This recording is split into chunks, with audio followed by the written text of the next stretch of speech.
Hey everyone, John 5XR here. I'm John, of course, and today is a video that I've been wanting to make for quite some time now. Actually, I wanted to make it on the 1-year anniversary of when I did my first monkey bike video, which got most of you, if not many of you, to this channel to begin with, and it's what started me off on my journey as far as making this channel to what it is today.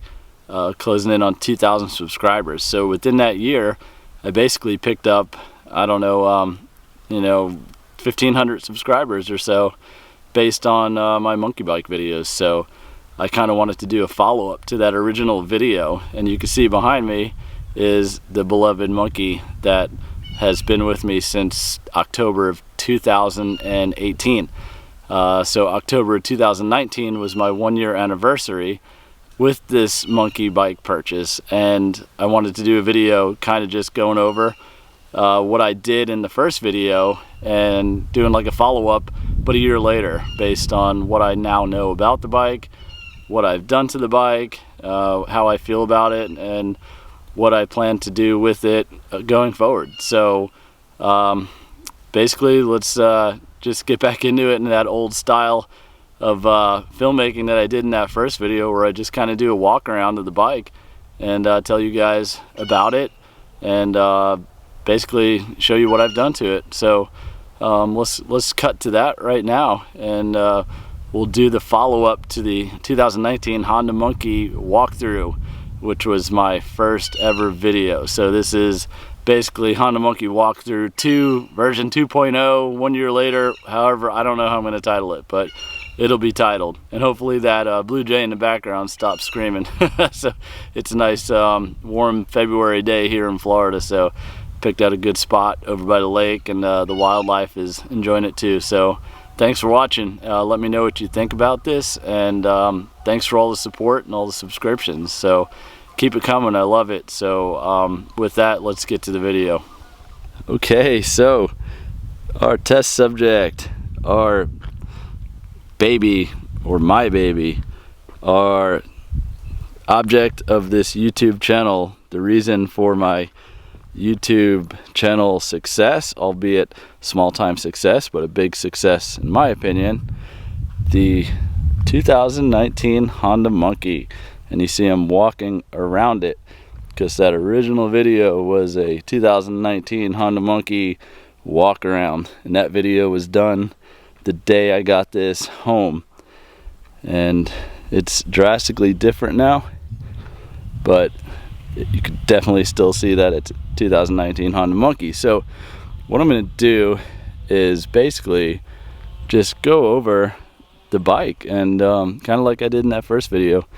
It was pretty well received, and maybe it was because it was the first video kind of about the monkey at the time, but we'll see if I can do it a little bit better, but in that same style, since it was so well received. So let's get into the bike step by step, or part by part, and we'll go over it.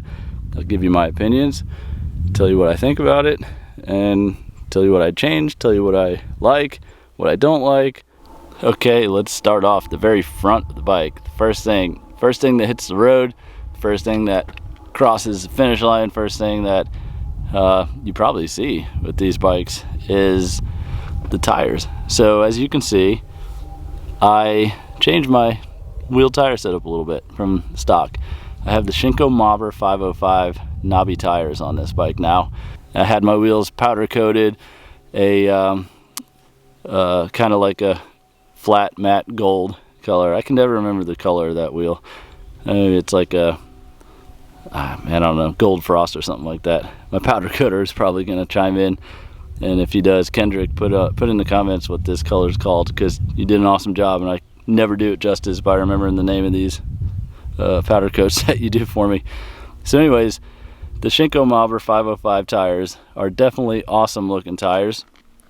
However, their performance in the sand is a little lacking in my opinion, and we have a lot of sand down here, so I felt like I lost a little grip with these over the Grom that I have that was equipped with the Maxxis dual sport tires.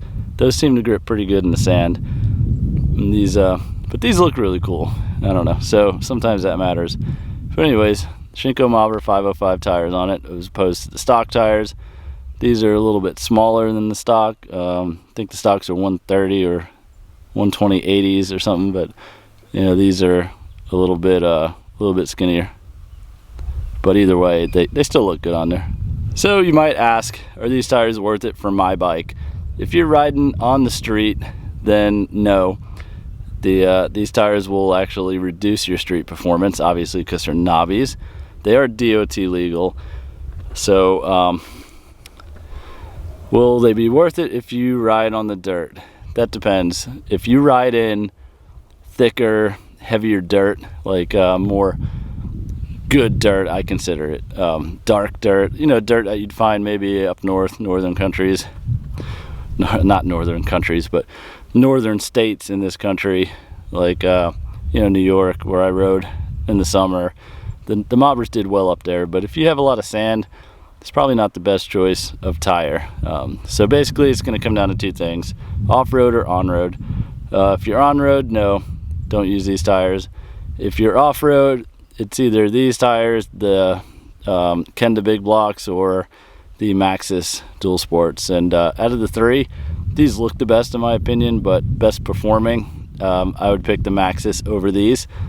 But I haven't tried the Kenda Big Blocks yet, so people say those are also good.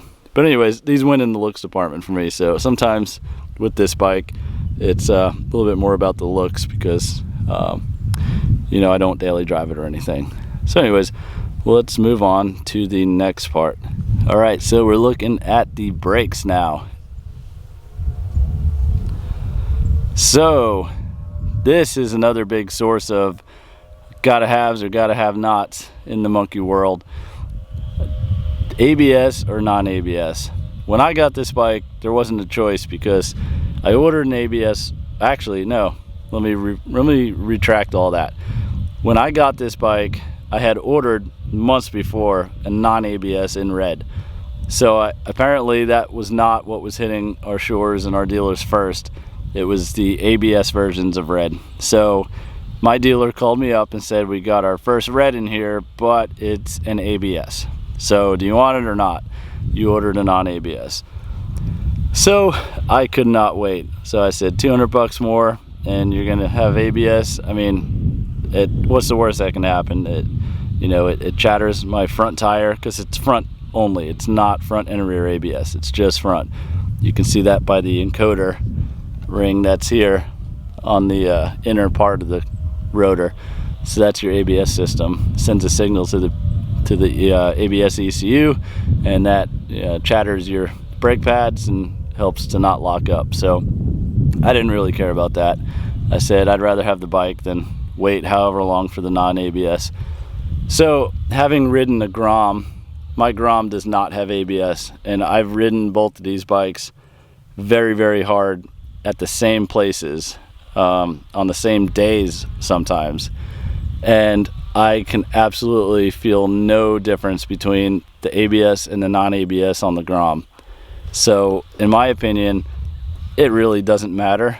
If I had side-by-side ABS, non-ABS in the dealer, both same color, no other variables to help me sway otherwise, I'd go non-ABS strictly because it has less electronics on it.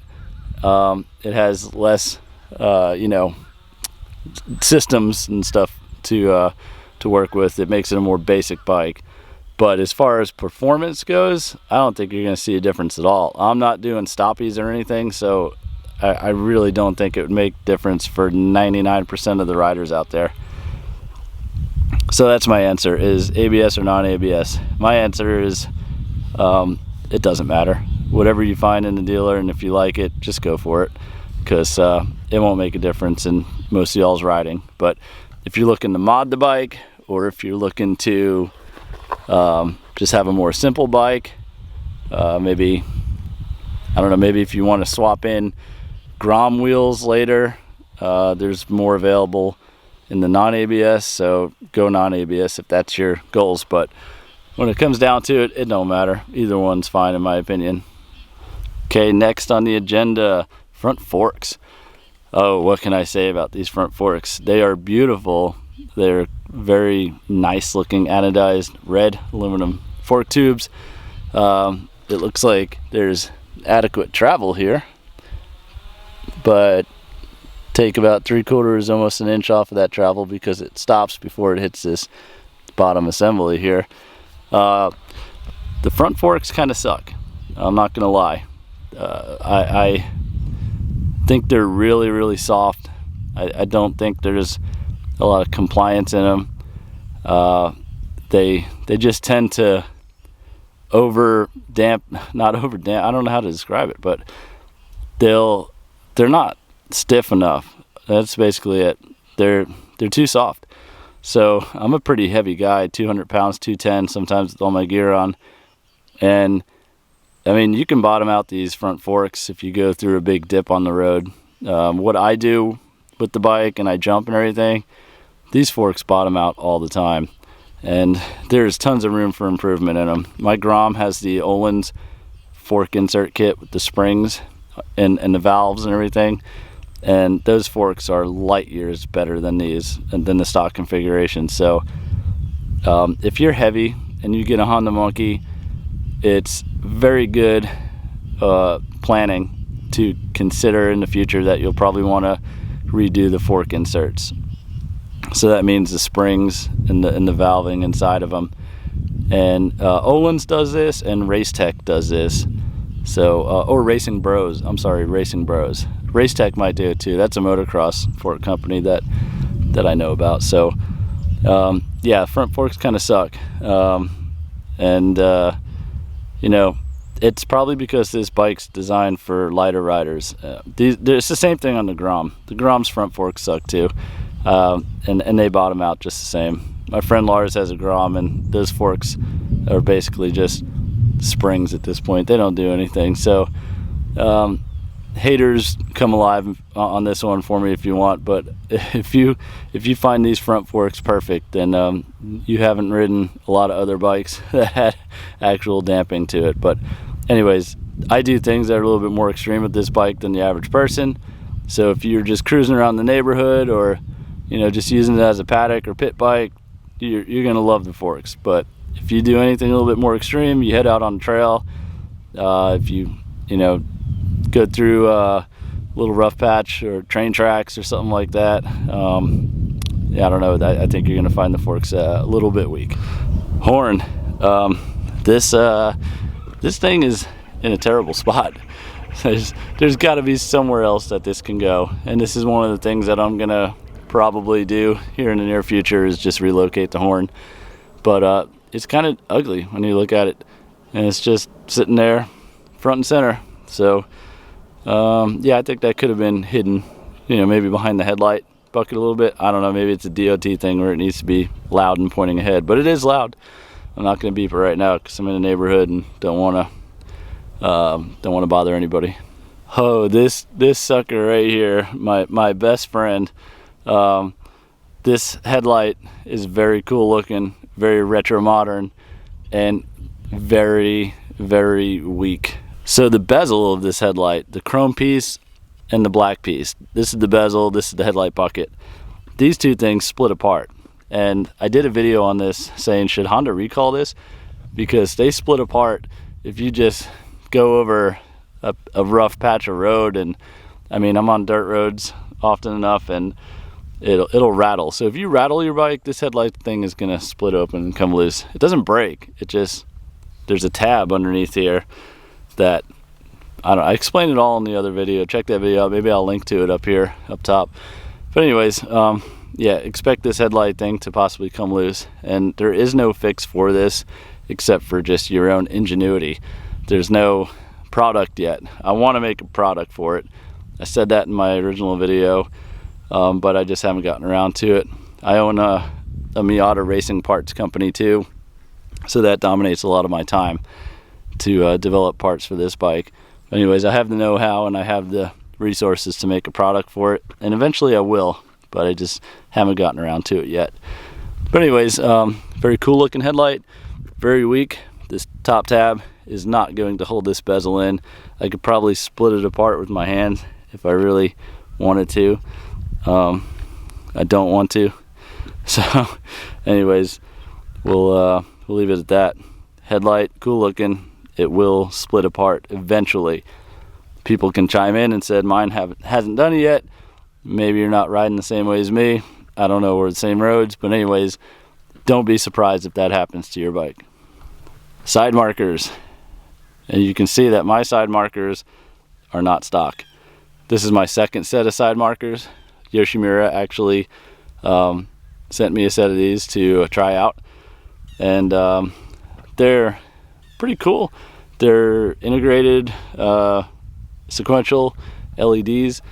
They don't really go with the styling so much of the bike. They're not retro styled, but they are cool. They're neat looking. So that's one thing that I did change on these bikes, because the stock side markers were big and bulky, but they were kind of cool looking too at the same time. It's just one of those fun things that I did, and not one of those things that you have to do. So side markers not stock anymore, but stock ones are not bad in the same breath. If I was going to do it all over again or do another project bike, I'd probably go with the Euro style side markers, because I think those are pretty slick looking and keep with that retro feel to the bike. Handlebars.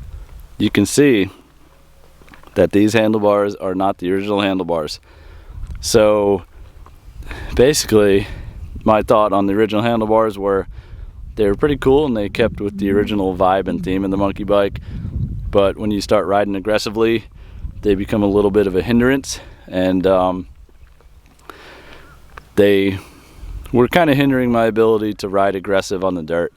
So I swapped over to these man-in-the-box handlebars. They're really affordable, they look good, they give the bike a more cafe racer sort of lower stance look. So for me it was 50-50. It was try to change the look a little bit faster, a little bit more aggressive profile on the bike, but also give me a little bit wider of a grip, a little bit more control in those aggressive riding situations. The seat, I see a lot of people changing the seats on these bikes and they look cool, but I love this seat. It's just a cushy, big old honking, comfortable trail bike seat. I love that it's putting proudly my favorite motorcycle company on the back, and it's just downright comfy, so it's not something that I'm going to change. The only thing that is kind of wonky is this big gap between the gas tank and the seat. I can fit my entire hand through that gap, so it just looks a little out of place. If this seat were just moved forward an inch, it would look so slick. So that's probably why a lot of people change the seat to begin with, is to eliminate this big gap here. But I like how the seat sits and it's very comfortable, so definitely something that I'm gonna keep on the bike. Taillight, and as you can see, my taillight is totally not stock. I hated the OEM taillight on this bike. It was huge, it was just out of place. The side markers looked okay, they were like period correct, I guess you could say, retro looking, but it had this Grom squared or trapezoidal taillight on it that just didn't look good, so had to get rid of that. This is the man-in-the-box version 2 or something, real taillight kit, and it's got a very unique look to it, and it took me a while to get used to it. It took me a while to settle on this being the taillights that I wanted. So it's, I don't know, it's kind of it's a retro cool looking taillight, and they use the Rizoma bullet lights on here. They're very bright, they're good. So definitely an acquired taste look thing in my opinion. I think the guys at Man in the Box did a great job on it, and after I had it on here a while, got used to it a little bit more, and I really like it now. But if there was some other stuff coming out on the market, which I haven't even seen yet, but I'd give it a look. I know a lot of people are doing integrated tail lights, like kind of rope lights under here, which I think is pretty cool too. However, if you take this off, there's going to be a hole for the mounting of this stuff, and that's why there's this CNC Delrin mount sort of base here. It's because there's just a divot and a hole for the original taillight mounting bracket, or taillight housing mounts in there. So you kind of have to put something here, which a lot of people probably don't realize. License plate and bracket. So the original one, which I think was affectionately known as a lobster tail, somebody called it, it really like came way down here, and maybe it had something to do with DOT standards on where it was, where the license plate was. But I can tell you Honda did that because it had to be that way, or else you're going to get water and junk all over your back when you ride in mud and rainy conditions. Because when I swapped to this taillight bracket, it was tilted down a lot more, and my first time riding with wet pavement, I got a back full of water. The tires just flung water right past it onto my back, which it sucked. So what I did, I took the man in the box bracket I had here, I put it in a vise, and I just bent it out so my license plate kind of acts as a little bit of a mud flap now. Really easy fix. That is the man in the box license plate bracket too. Works well, it's simple. Just they might have even modified the product by now and put more of an angle on that, but if not, it's an easy thing. Just put it in the vise and bend it a little bit straighter. Okay, we're gonna go below the top now, and as you can see, I have an oil cooler in here, and this is the Marin oil cooler. This is from TB Parts, and they sent this to me to try on the Monkey. The bracket was not really set up for the Monkey well, and it originally put this oil cooler down here by design, which I did not like. I didn't like the way it was, so I modified the bracket. I cut it, I grinded it, I repainted it. I did a lot to get this thing set up here. The other thing is how this integrates in with your cooling system. It basically uses a bolt with a channel in it to pass oil from the line to the engine, and I honestly don't think it does too much in this current configuration. I don't really feel like this oil cooler even heats up much, so that was a little bit of a not working as I expected product. And I don't know, I think in the future what probably needs to be done here is the Takagawa or Kitako, I think it is, one of those two, makes a side cover with the oil ports that this can plumb directly into, and that would get the oil flowing properly straight from the pump. So if I really wanted to do that, then that's probably what would need to be done to make the oil cooler actually work. But I'm not really sure we even need the oil cooler. I'm not racing or doing anything crazy, so I might just actually swap it over to the Grom, which is the kit that it's really made for anyways. So we'll see. But yeah, oil cooler in there looks cool. In my opinion, doesn't really do too much. And you can see this is one side of the man in the box intake, cold air intake, and you can obviously tell that the big black air box under here is gone, and that was my huge reason for putting this on, was to get rid of that big black box in there. Big black box worked good, big black box looked bad. So another looks thing for me, but actually this does increase performance. You're going to get a better sound out of your intake, and you're going to get more air into your motor. So with it comes the need for more fuel. So that's a story told many times on my other videos. You can check out the ECU reflash video or the Bazaz ZFI install, which are two items that will help add the fuel needed by adding an intake and an exhaust. Speaking of exhaust, the Yoshimura RS3 full system race pipe.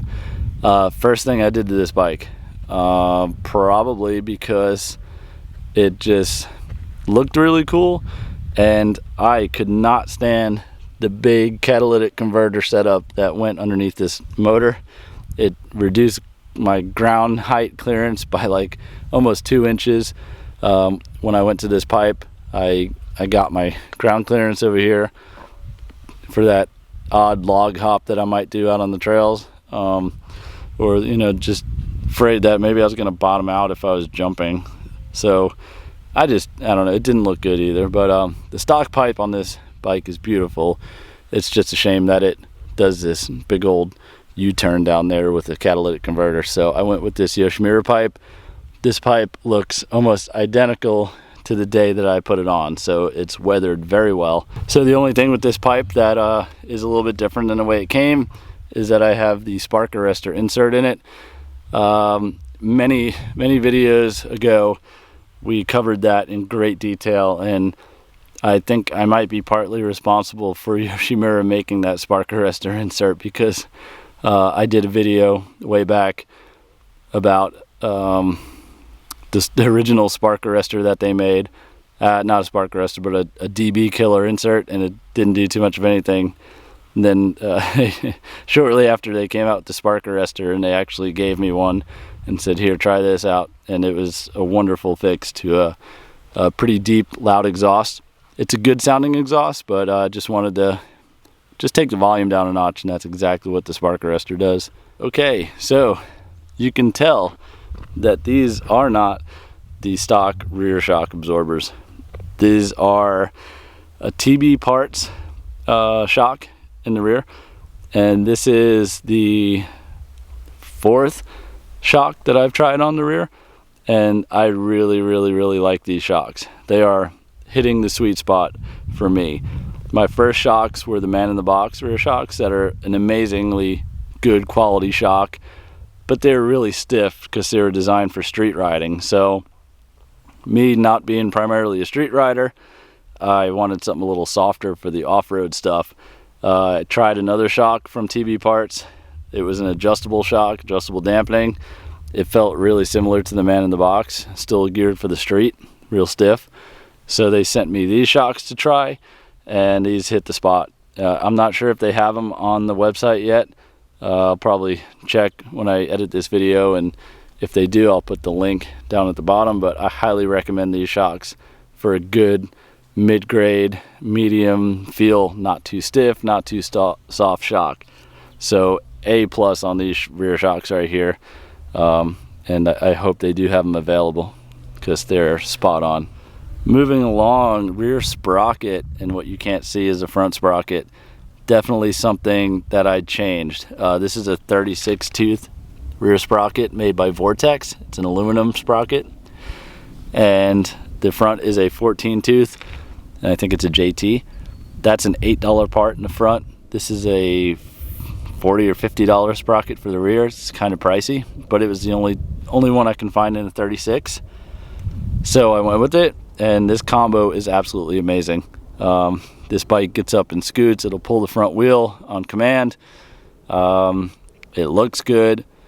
It feels good. So definitely a setup that I recommend is 1436. I will probably try a 37 and the 38 in the rear. I have a 37 on the Grom, and I actually like the way it feels a little bit better for off-road riding. So we'll try the 37-14 on this too. And in the future, I might try going back to maybe the 15 with the 37 in the rear, see how that feels. We'll play with top speeds and everything.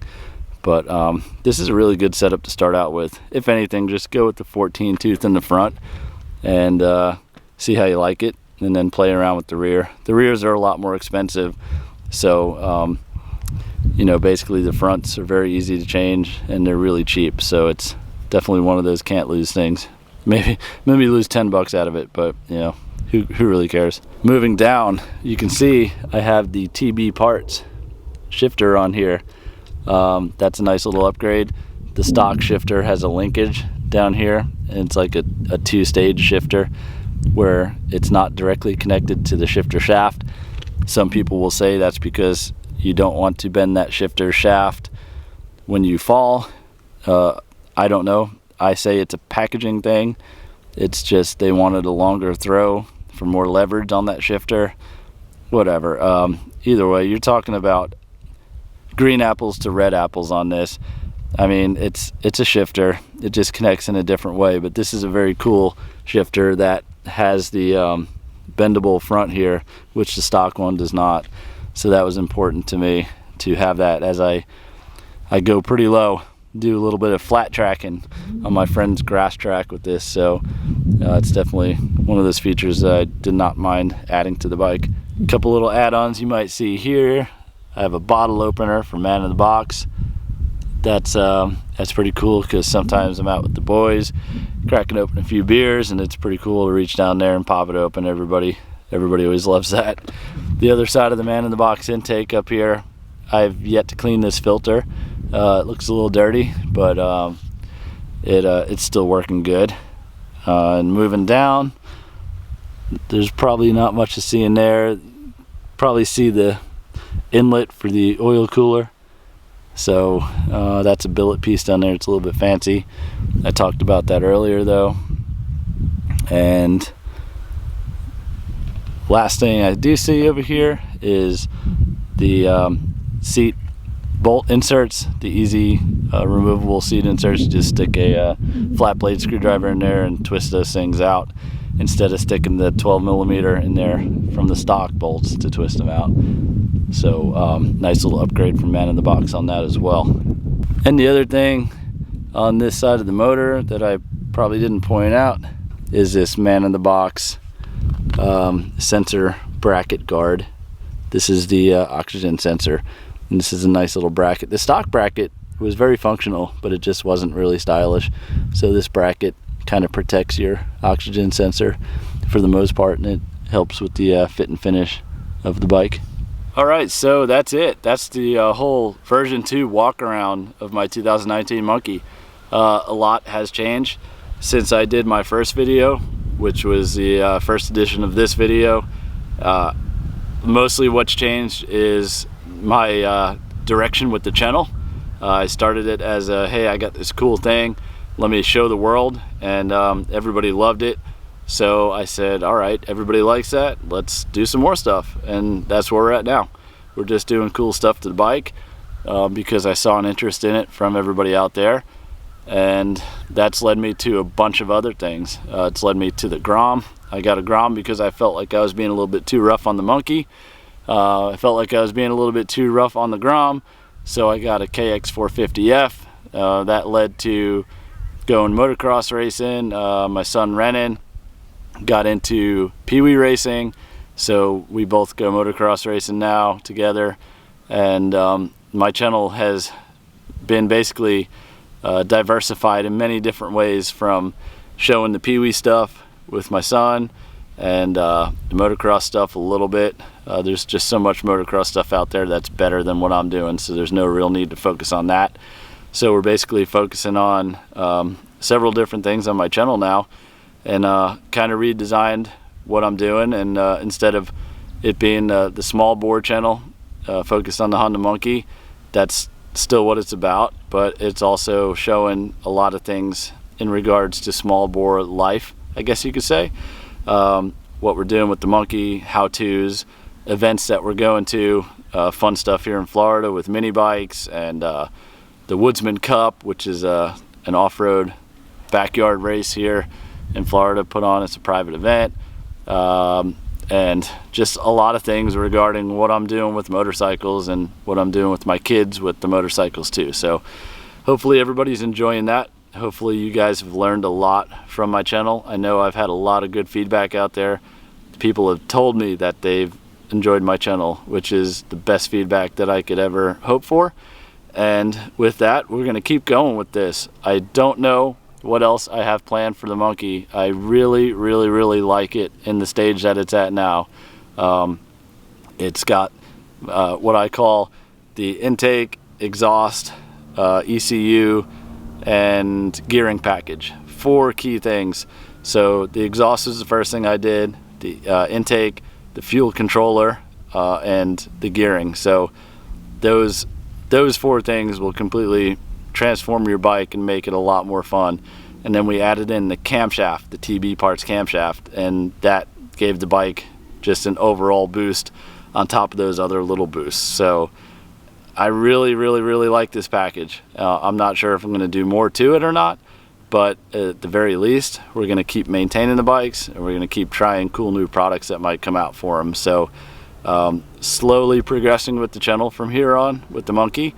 No major things in the works, and we'll just maybe work through some of the maintenance items. Maybe we'll go through the service manual and do some of the little jobs that are in there too, and hopefully help you along your journey with the Honda Monkey.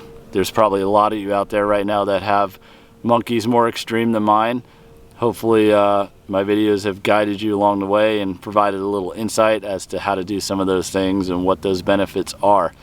So with that, we're gonna cut it off here. There's airboats in the background and they're being loud, so I don't want to fight with them. I think they'd win. So we'll talk to you next time. Thanks for watching. Keep subscribing, tell your friends, share, comment, let me know what you think, and smash that like button. That's the thing to say right now, smash it. I don't know. So anyways, if you haven't found me on social media yet, John5XR on Instagram, and if you're the type that wants to be more personal with what I'm doing and what's going on in my life, you can hit me on Facebook too, John Adamczyk, ADAMCZYK. I'm on the Honda Monkey groups on Facebook, so if you don't know me from there already, go ahead and hit me up and tell me what you think of the videos. So thanks again, see you later.